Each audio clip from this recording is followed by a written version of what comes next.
The massive alien warship hung in space above the green and purple world of Dracoris Prime, like a dark metal storm cloud. Inside the ship, Commander Zethak paced back and forth across the bridge deck. His thick-scaled skin showed patches of angry, red color. 3 months had passed since his hunting fleet arrived at this remote planet. 3 months of failure and empty cargo holds. The Vorthan Empire had sent their best hunters to capture the legendary crystal dragons. These creatures were worth more credits than most planets earned in a year. Their scales could power starships for decades. Their blood could heal any wound or disease. Even a single dragon egg would make a hunter rich beyond imagination. Yet Zethak's team had caught nothing. Lieutenant Gorvak stepped forward and bowed his reptilian head. His voice carried the weight of bad news. The scanning teams had returned from the southern continent with empty hands once again. The dragons had vanished before the hunters could even see them. Only burned trees and melted rocks remained where the creatures had been. Zethak slammed his clawed fist against the metal wall. The sound echoed through the bridge like thunder. His green eyes burned with rage and shame. The Emperor would not be pleased with empty cargo holds. Failed commanders often found themselves fed to the war beasts in the Imperial arena. The hunting party had brought the most advanced weapons in the galaxy. Energy nets that could trap a battleship, stun cannons that could drop a charging rhino beast, pheromone bombs designed to make any creature fall asleep. They had tracking devices that could follow a target across star systems. Yet none of these tools had worked against the crystal dragons. Dr. Velkarn, the fleet's science officer, approached with his datapad in hand. His thin frame and pale skin marked him as one of the scholar caste. He had studied the dragon behavior patterns for weeks. The creatures seemed to know exactly when the hunters were coming. They disappeared into deep caves or flew to distant islands whenever the aliens got close. The dragons were not just smart, they were cunning. Zethak turned to stare out the main viewing port at the planet below. Dracoris Prime spun slowly in the light of its twin suns. The world was beautiful, with vast forests of silver trees and oceans that sparkled like liquid jewels. But beauty meant nothing if the hunt brought no profit. Captain Thurok entered the bridge with heavy footsteps. His armor was scorched black from dragon fire. His hunting squad had been tracking a family of young dragons in the eastern mountains. They had cornered the beasts in a narrow canyon. Victory seemed certain. Then the adult dragons appeared from nowhere, breathing streams of molten crystal that melted through their energy shields like paper. 3 of Thurok's best hunters were in the medical bay with severe burns. The dragons had escaped without a scratch. Zethak felt his patience cracking like thin ice. The Empire had invested billions of credits in this expedition. They had pulled ships from 3 different battle fleets. The Emperor himself had blessed their mission in the sacred temples. Yet they were failing like amateur beast catchers. The crystal dragons were not the largest creatures in the galaxy. They were not the strongest or the fastest. Adult dragons measured about the size of an earth horse. Their claws were sharp but not deadly. Their teeth were small and meant for eating plants and minerals rather than tearing flesh. Yet they had defeated an entire Imperial hunting fleet. Dr. Velkarn cleared his throat and spoke in his careful, scholarly voice. His research suggested that the dragons had some form of telepathic ability. They could sense danger from great distances and communicate warnings to their families. This explained why they always knew when hunters were approaching. Lieutenant Gorvak suggested using orbital bombardment to force the creatures out of hiding. They could blast the forest from space and drive the dragons into the open. But Zethak rejected this plan immediately. Dead dragons were worthless. The Empire wanted live specimens for breeding and study. The commander walked to his command chair and sat down heavily. His scaled hands gripped the armrests until his claws scratched deep marks in the metal. Failure was not an option. Imperial commanders who disappointed the Emperor rarely lived to see their next birthday. Thurok suggested they try a different approach. Instead of large hunting parties, they could send single scouts to track individual dragons. Smaller groups might avoid detection better than full military squads. But this plan had already failed twice. 2 scouts had vanished in the deep forests. Their tracking signals had simply stopped transmitting. Dr. Velkarn pulled up holographic images of the dragon territories. The creatures lived in family groups scattered across the continents. Each group claimed a large area rich in the crystal, formations that dragons ate. The families rarely interacted with each other except during mating seasons. Zethek studied the maps with growing frustration. The dragons controlled most of the habitable areas on the planet. Their territories overlapped. Like a complex puzzle, there seemed to be no empty spaces where hunters could set up bases or traps. The communication officer announced an incoming message from the Imperial capital. Zethek's blood went cold. Reports to the Emperor were required every 10 days. This would be his fourth report of complete failure. As the Emperor's holographic image appeared on the bridge, Zethek prepared himself for the worst. 3 star systems away from Dracoris Prime, a small human cargo ship drifted through hyperspace. The vessel was old and patched in many places, but it flew straight and true. Inside the cramped cockpit, Lisa Martinez checked her navigation charts one more time. Her destination was still 2 days away. Lisa was not a warrior or a hunter.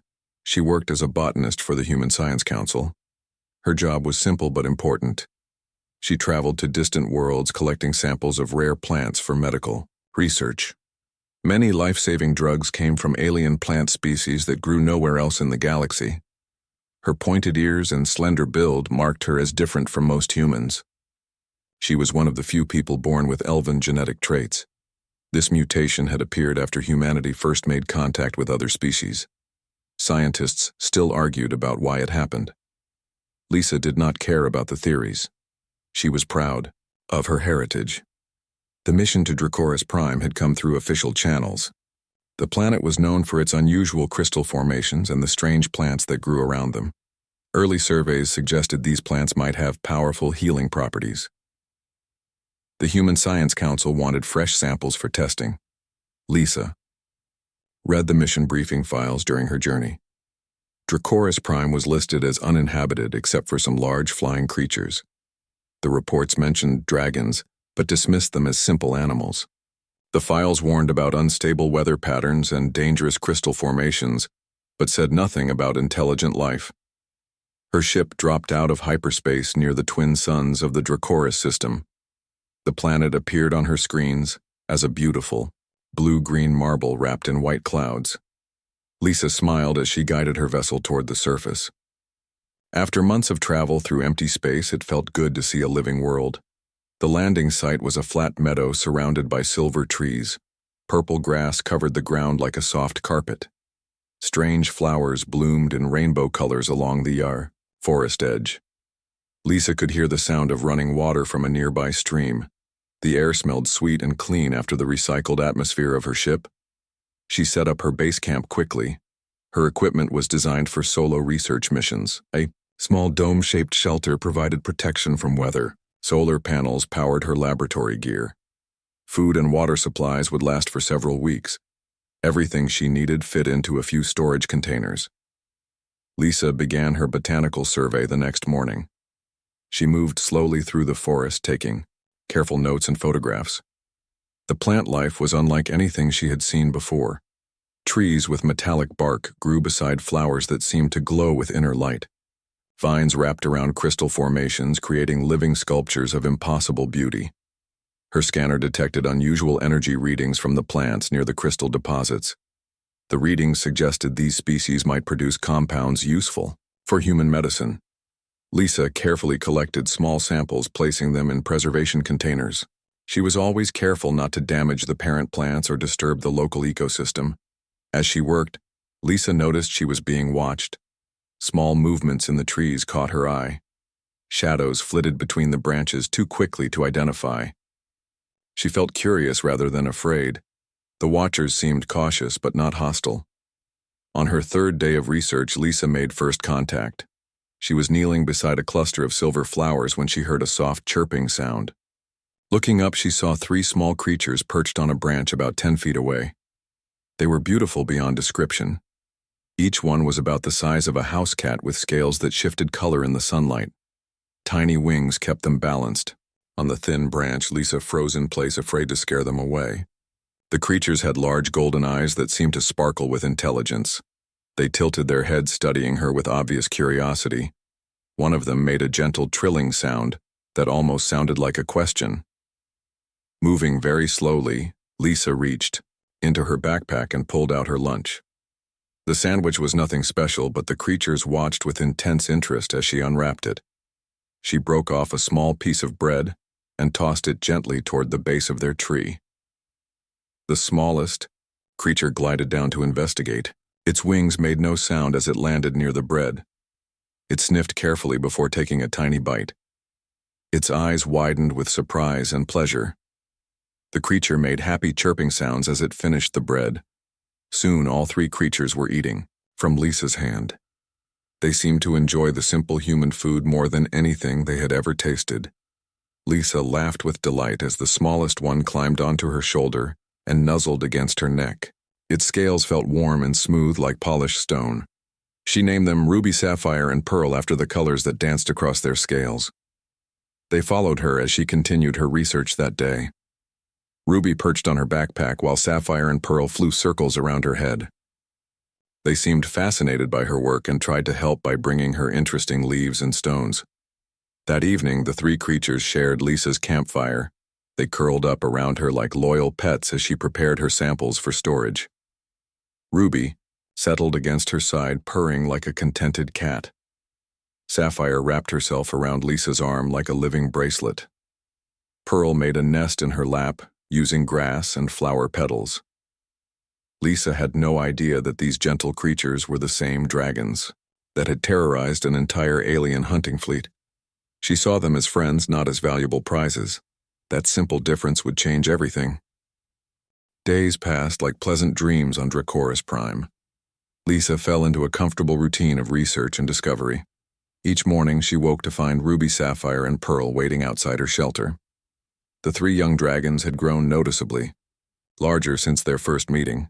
What started as house cat-sized creatures were now closer to the size of medium dogs.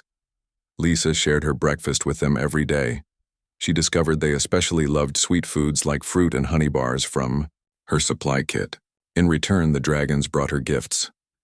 Ruby would arrive with pretty stones that sparkled in the sunlight. Sapphire collected unusual flowers from high tree branches. Pearl had a talent for finding perfectly shaped crystals. The dragons seemed to understand that Lisa was studying plants.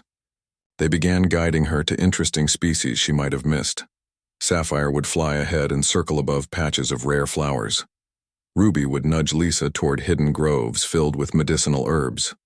Pearl had learned to recognize Lisa's collection containers and would bring samples of plants that looked similar to ones Lisa had already gathered. Their intelligence amazed her more each day. The dragons could solve simple problems and seemed to communicate with each other through a combination of chirps, trills, and body language. When Lisa worked on her computer, they would watch the screen with obvious interest. They appeared to recognize that the images and symbols meant something important to their human friend. Lisa's research was going better than she had ever hoped. The plants near the crystal formations were producing incredible results in her preliminary tests. Some showed promise for treating diseases that had puzzled human doctors for generations.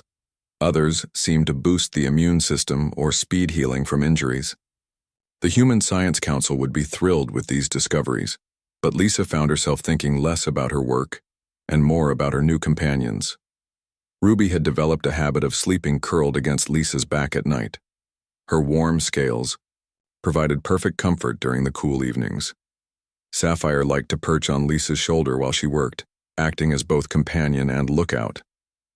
Pearl was the most playful of the three, often bringing Lisa games that involved hiding objects or racing through the forest. The dragons were growing rapidly. Lisa estimated they gained several pounds each day. Their scales were becoming more vibrant and their wings stronger. Ruby could now carry objects as heavy as Lisa's sample containers. Sapphire could fly fast enough to keep up with the wind currents above the forest canopy. Pearl had started breathing small puffs of what looked like glittering steam when she was excited. Lisa began to suspect these were not ordinary animals. Their growth rate was impossible for any normal creature. Their intelligence seemed to increase, along with their size. Most telling of all, they showed no fear of her equipment or technology. Wild animals usually avoided anything unfamiliar, but the dragons seemed curious about everything Lisa brought from her ship. She started keeping detailed notes about their behavior and development. If these creatures were as unique as they seemed, her observations might be as valuable as her plant research. The dragons did not seem to mind being studied. In fact, they appeared to enjoy the attention and would often pose deliberately when Lisa tried to photograph them.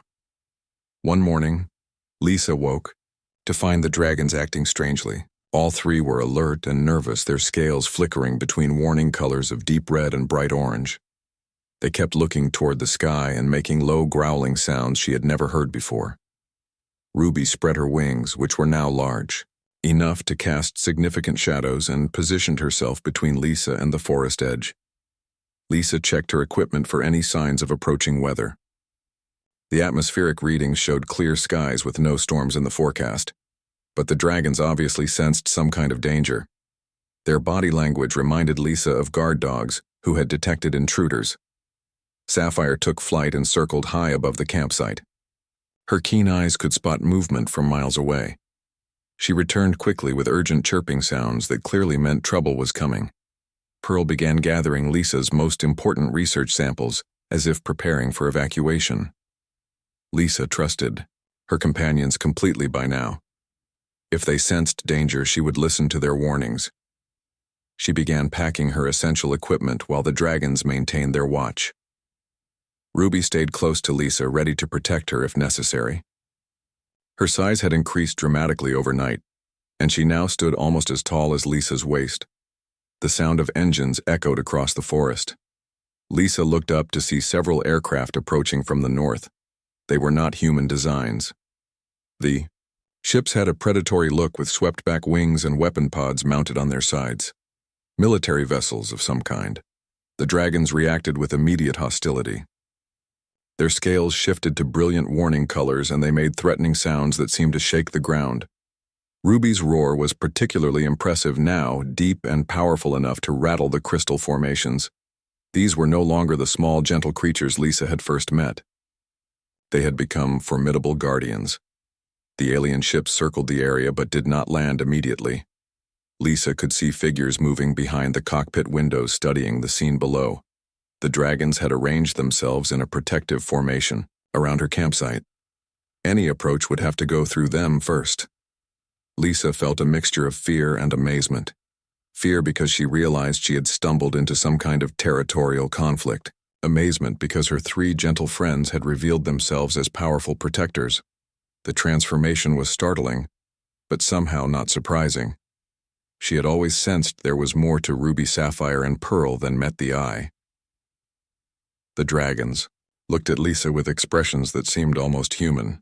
Their golden eyes conveyed a clear message. They would fight to defend her if necessary, but they hoped it would not come to violence. Lisa reached out to touch Ruby's neck, feeling the strong heartbeat beneath the warm scales. Whatever happened, next they would face it together.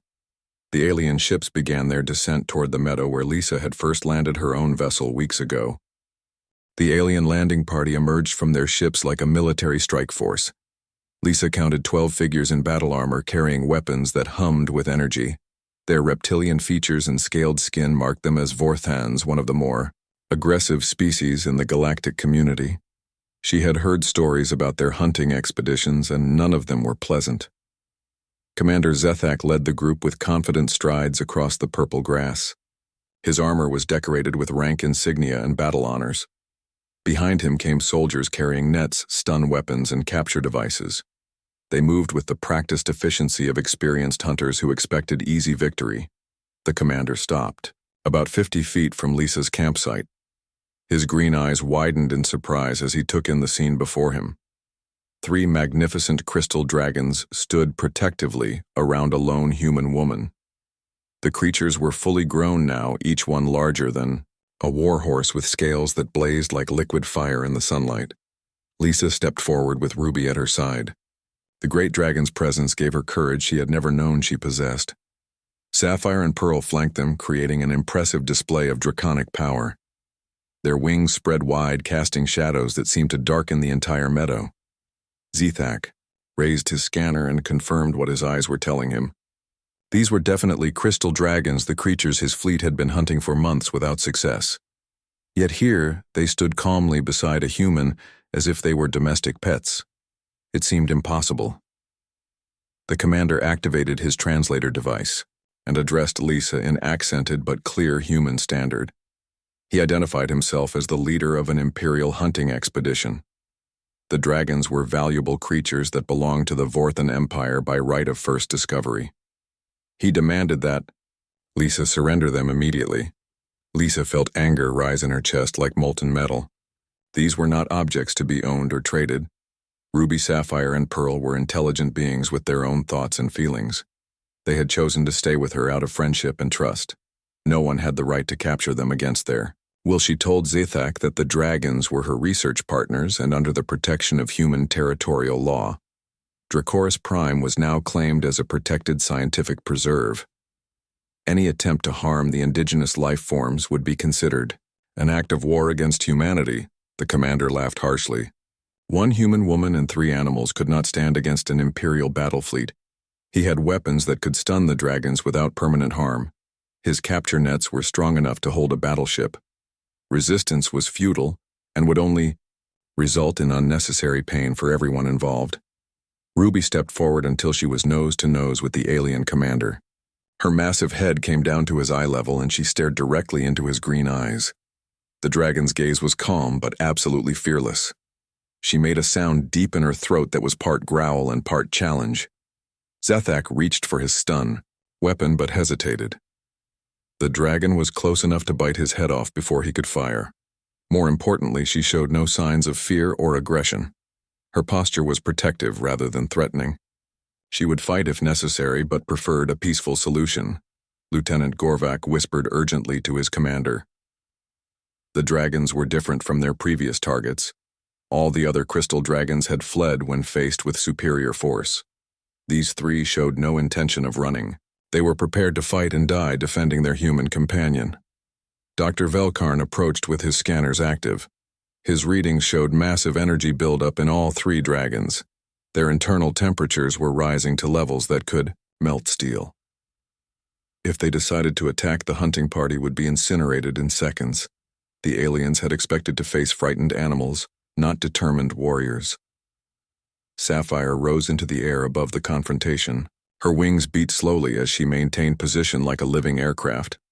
From her elevated position, she could strike at any target on the ground. Pearl moved to flank the alien formation, forcing them to divide their attention between multiple threats. Lisa watched the tactical situation develop with growing understanding. Her gentle companions had become a coordinated military unit. They communicated through subtle sounds and movements that the aliens could not intercept. Each dragon knew exactly what the others were thinking and planning. Captain Thurok suggested they retreat and call for orbital bombardment. The fleet could blast this entire area from space and eliminate both the human and her dragons. But Zethak rejected this option immediately. Dead dragons were worthless, and the Empire needed live specimens for breeding programs. The standoff continued for several tense minutes. Neither side wanted to start a battle that would likely end in mutual destruction. The dragons were powerful enough to kill most of the hunting party, but the aliens had enough firepower to wound or kill them in return. Victory would be meaningless if the prizes were destroyed in the process. Lisa made a decision that would change the course of galactic history. She stepped between the 2 forces and activated her emergency communicator. The device sent an automatic distress signal to the nearest human naval base. Within hours, a rescue fleet would arrive to investigate. The aliens would have to explain their actions to human military commanders. More importantly, Lisa transmitted her research data and personal logs to the Human Science Council. Her detailed observations of dragon intelligence and behavior would prove these creatures were sentient beings, deserving of protection under galactic law. The evidence was overwhelming and undeniable. Commander Zethak realized his position was becoming untenable. He could capture or kill the dragons, but doing so would create a diplomatic crisis with humanity. The humans were not as militarily powerful as the Vorthan Empire, but they had many allies. A war over dragon hunting rights would be expensive and difficult to justify. The dragons seemed to sense the changing mood. Their aggressive postures relaxed slightly, though they remained alert and ready to fight. Ruby moved back to Lisa's side and lowered her great head so the human could scratch behind her ears.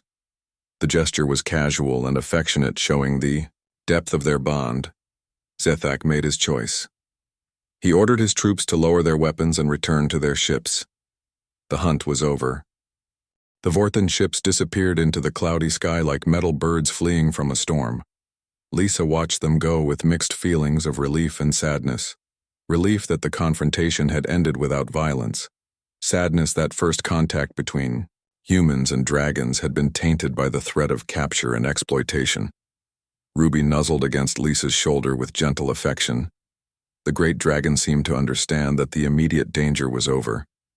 Her scales shifted from warning, red back to their normal deep blue with gold highlights. Sapphire landed gracefully beside them while Pearl completed a victory lap around the campsite. Lisa hugged Ruby's massive neck, feeling the strong pulse of life beneath the warm scales.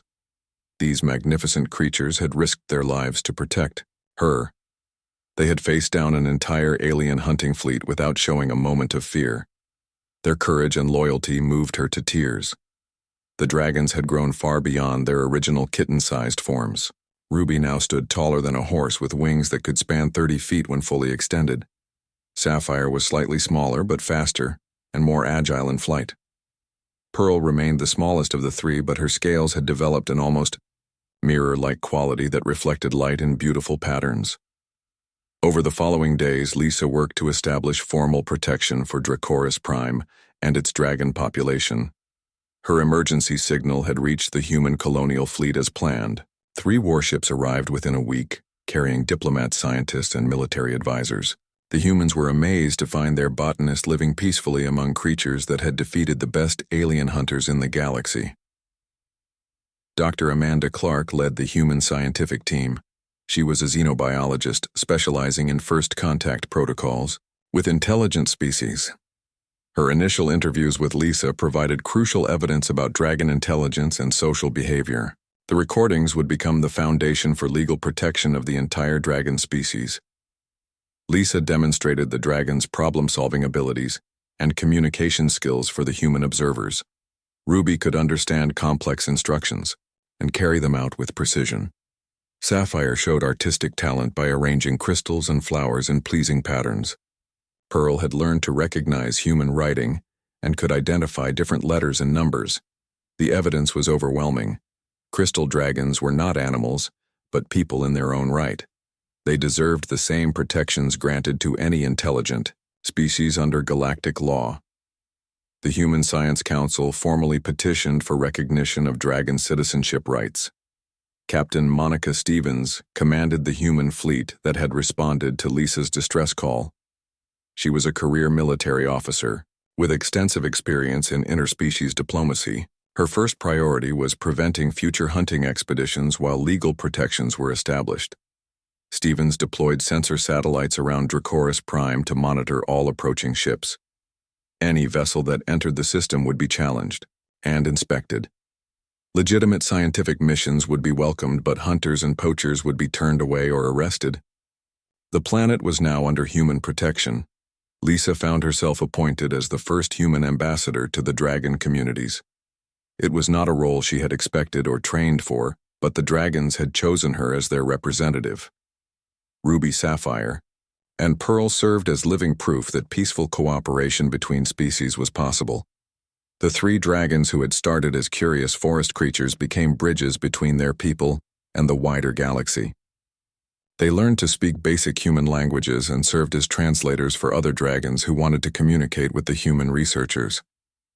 Their intelligence continued to grow as they were exposed to new ideas and technologies. Lisa established a permanent research station near the crystal formations where she had first met her friends. The facility grew into a small town as more humans arrived to study dragon culture and biology. Scientists, linguists, and anthropologists came from across human space to participate in the historic First Contact program. The dragons welcomed human researchers with cautious friendliness. They were curious about human technology and eager to share their own knowledge of crystal cultivation and energy manipulation. Trade agreements were established that benefited both species without exploitation or harm. Ruby became the unofficial leader of the local dragon community. Her early experience with humans gave her unique insights into interspecies relations. She worked closely with Lisa to establish protocols for future contact between dragons and other galactic civilizations. Sapphire developed a passion for art and music. She learned to play human musical instruments adapted for her claws, and created sculptures from living crystal that grew and changed over time. Her work became famous throughout human space as examples of dragon creativity and aesthetic sense. Pearl became fascinated with human science and mathematics. She worked with human computers to solve complex equations and helped design new crystal growing techniques. Her contributions to materials science revolutionized human technology and opened new possibilities for interstellar exploration. News of the Dragon Alliance spread quickly through the galaxy. Other species sent diplomatic missions to study this unprecedented cooperation between humans and an indigenous population.